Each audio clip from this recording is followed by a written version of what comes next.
First of all స్కూల్కి వెళ్తేనే చదువు వస్తుంది. ఎప్పుడో ఒకసారి పోతే చదువు అనేది ఎప్పటికీ రాదు. చదువుకోకపోతే మన జీవన విధానము, మన జీవిత శైలి, మనం ఎలా ఉండాలి, ఎలా ఎదగాలి అనేది ఎవరికి తెలియదు.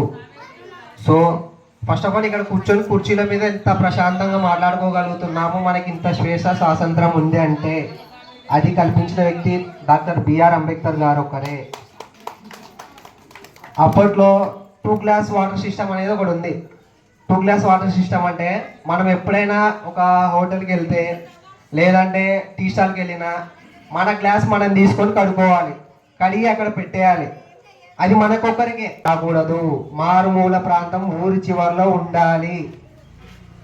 అనగా దొక్కి దొక్కి దొక్కి అప్పట్లో బిఆర్ అంబేద్కర్ గారు ఆ పరిస్థితులన్నీ చూసి అంటే ఎంబీఏ అట్లాంటి ఆయన పట్టాలు ఒక పెట్టెలో పెట్టినా కూడా అన్ని పట్టాలు ఉన్నాయి ఆయన దగ్గర.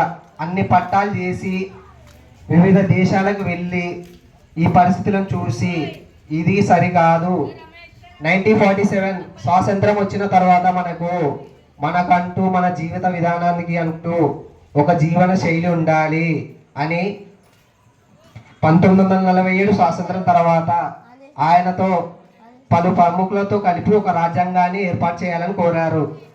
దానిలో ఎంతోమంది పాలు పంచుకున్నారు, కానీ అందరూ వివిధ రకాల కారణాలతో రాయలేదు. కానీ మొదటి నుంచి ప్రారంభమైనప్పటి నుంచి ఎండింగ్ వరకు ఆయన ఒక్కడే దీనికి రూపకర్త. 2 సంవత్సరాల 11 నెలల 18 రోజులు పట్టింది భారత రాజ్యాంగం రాయడానికి. దాదాపు అప్పట్లోనే కొన్ని లక్షల రూపాయలు ఖర్చు అయింది.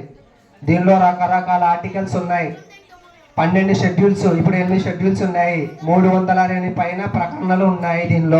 దీనిలో మనకు పిల్లల కోసం విద్యా హక్కు చట్టం అనేది కూడా ఉంది. మన పిల్లలు ఇవన్నీ తెలుసుకోవాలంటే స్కూల్కి వెళ్ళాలి, అప్పుడే మనకి ఇవన్నీ తెలుస్తాయి. ఇవన్నీ తెలుసుకోవాలనుకుంటే మనకి హక్కు ఉంది, భారతదేశంలో పుట్టినందుకు భారత రాజ్యాంగాన్ని మనకి తెలుసుకోవాల్సిన హక్కు ఉంది. కాబట్టి పిల్లల్ని స్కూల్స్ పంపేయండి. అలాగే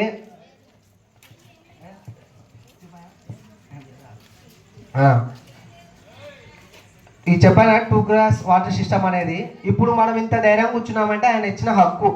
సో మనం ఈ హక్కుని ఇప్పుడు అక్కడక్కడ జరుగుతున్నాయి కొన్ని, ఇప్పుడు ఎక్కడో ఒక చోట పల్లెటూరులో జరుగుతున్నాయి. ఇంకా ఇలాంటి వివక్షతలు ఉన్నాయి, కుల వివక్షతలు ఉన్నాయి, ఇట్లా గుళ్ళలోకి రానియరు.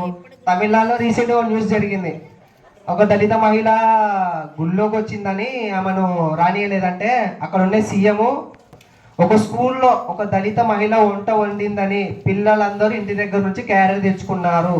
అదే స్కూల్లో ఈ విషయంపై భారత రాజ్యాంగంపై పోయి అదే కాదు, ఇప్పుడు భారత రాజ్యాంగం ఆడవారిని ఒక రాష్ట్రపతి ద్రౌపది ముర్ము గారు ఒక దేశాన్ని పరిపాలిస్తున్నారు, అంత పవర్ ఇచ్చింది ఇండియన్ కాన్స్టిట్యూషన్. సో దీని గురించి మనం ఇంకా బాగా తెలుసుకోవాలి, తెలియాలంటే పిల్లల్ని స్కూల్స్ పంపించండి. ఈ కార్యక్రమం ద్వారా చాలా మందికి తెలుస్తుంది అనుకుంటున్నాను. నాకు తెలిసినంత వరకు అయితే నేను ఎప్పుడు పార్టిసిపేట్ చేయలేదు, సారీ. చూస్తున్నాను కానీ ఫస్ట్ టైం మా మామ, నా చిన్న మామ రా అంటే, మా ఫ్రెండ్స్ చాలా మంది ఉన్నారు దీనిలో, ఎప్పుడు రావు మాట్లాడరా అంటే వచ్చాను. అప్పుడు రేపు జరగబోయే 26 రోజు కూడా వస్తాను, మాట్లాడతాను.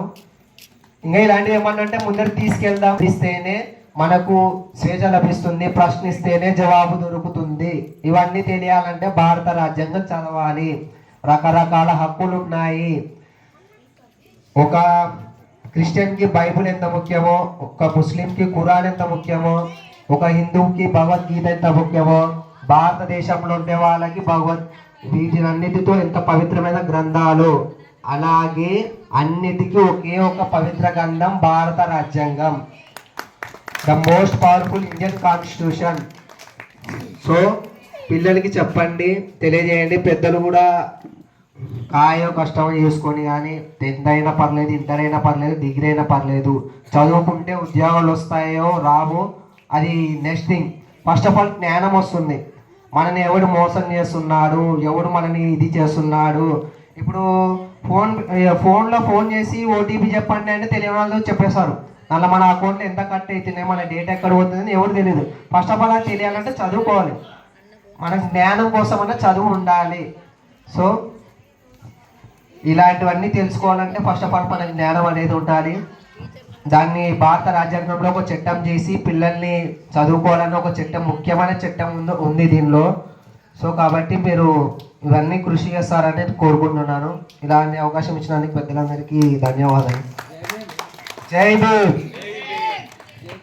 జై భీమ్ మహేష్.